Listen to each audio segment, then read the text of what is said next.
നമുക്ക് സിമ്പിളായി ഒരു മുട്ടച്ചോറ് ഉണ്ടാക്കിയെടുക്കുക. കുറച്ച് വെളിച്ചെണ്ണ ഒഴിച്ചു കൊടുക്കുക.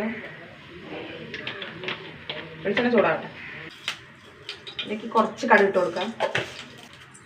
ഒരു അരമുറി സവാള,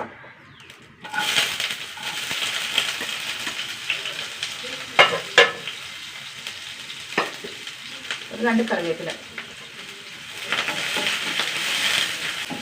സവാള ഒന്ന് വഴണ്ട് വരട്ടെ.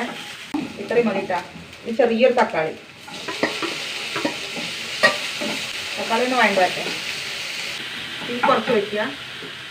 ഒരു 1/2 ടീസ്പൂണ് മുളക് പൊടി, 1/4 ടീസ്പൂൺ മഞ്ഞൾപ്പൊടി, 1/4 ടീസ്പൂൺ ഗരം മസാല, ഒരു നുള്ളു കുരുമുളക് പൊടി, കുറച്ച് ഉപ്പ്.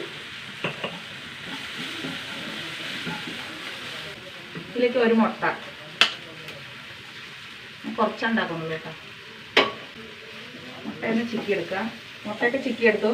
നമുക്ക് കുറച്ച് ചോറിട്ട് കൊടുക്കാം.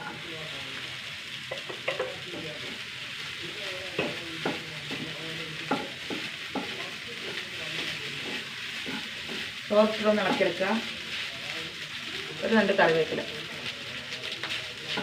മതി. ഇത്രയും മതി. ഓഫാക്കുക.